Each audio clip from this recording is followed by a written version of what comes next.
impressis veeru ja veeru siis laiuse ja rea kõrguse muutmine on hästi lihtne. Näete, mul on siin hetkel 4 veergu ja hunnik ridu.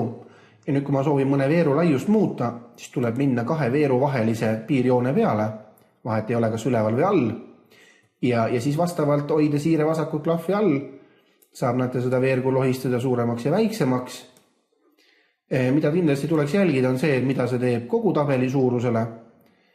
Äärmised vastavalt siis näete on niisamuti liigutatavad, aga kõige esimese veeru suuruse puhul kipub ka näete see tabel minema suuremaks.